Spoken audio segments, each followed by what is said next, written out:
भगवान श्री कृष्ण ने कहा है, अगर व्यक्ति शिक्षा से पहले संस्कार, व्यापार से पहले व्यवहार और भगवान से पहले माता पिता को पहचान ले तो जिंदगी में कभी कोई कठिनाई नहीं आएगी। ना निकले तो उंगली टेढ़ी करनी ही पड़ती है। ये कहावत तो आप सभी ने सुनी होगी। इस कहानी में भी एक ब्राह्मण अपना खोया हुआ धन सीधेपन की राह छोड़कर चतुराई का मार्ग अपनाकर वापस ले लेता है। वो ये सब कैसे करता है, ये जानने के लिए आपको सुननी पड़ेगी ये कहानी। यात्रा पर जाना था।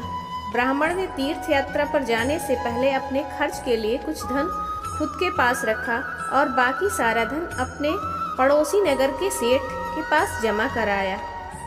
ब्राह्मण ने उस सेठ से कहा कि मैं ये धन तीर्थ यात्रा से लौटने पर वापस ले लूँगा।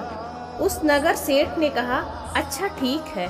कई सालों के बाद ब्राह्मण तीर्थ यात्रा से वापस लौटे। जब ब्राह्मण को अपने धन की आवश्यकता हुई तो वह नगर सेठ के पास अपना धन वापस लेने के लिए पहुँचे। पर ये क्या, नगर सेठ ने धन वापस करने से इनकार कर दिया और कहा, अगर तुमने मेरे पास धन जमा करवाया है तो उसका प्रमाण दिखाओ।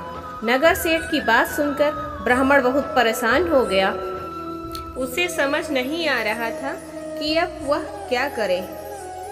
कुछ समझ में न आने के कारण ब्राह्मण राजा के पास पहुंचा, किंतु प्रमाण न होने के कारण राजा भी कुछ करने में असमर्थ था। ब्राह्मण को एक उपाय सूझा जिससे नगर सेठ बिना कुछ कहे ही उसका धन वापस कर दे। ब्राह्मण ने वह उपाय राजा को बताया। ब्राह्मण की बात से राजा भी सहमत हो गया। अगले दिन राजा नगर भ्रमण करने के लिए निकला। भ्रमण करते हुए राजा ब्राह्मण के घर के पास पहुंचा। ब्राह्मण अपने घर बाहर ही खड़ा था। राजा ने ब्राह्मण को गुरुदेव कहकर संबोधित किया और उन्हें आदर सहित अपने रथ पर बिठा लिया। ब्राह्मण का पड़ोसी नगर सेठ ये सब देख रहा था।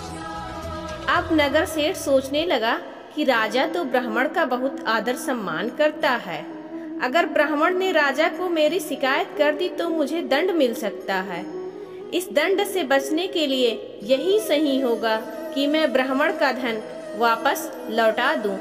अगले दिन नगर सेठ ब्राह्मण के घर पहुंचा और क्षमा मांगते हुए सम्मान सहित उसका सारा धन वापस लौटा दिया। ब्राह्मण ने जैसा सोचा था बिल्कुल वैसा ही हुआ और उसका धन आसानी से वापस मिल गया।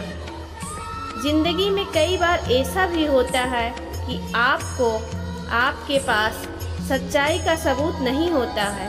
ऐसी परिस्थितियों में काम निकालने के लिए सीधेपन की राह छोड़कर चतुराई का मार्ग अपनाना बहुत ज़्यादा जरूरी हो जाता है। अब आपकी बारी। आप बताएंगे कि ब्राह्मण देवता ने ऐसा कर उचित किया? क्या ब्राह्मण देवता को अपना धन वापस लेने के लिए ऐसा करना जरूरी था?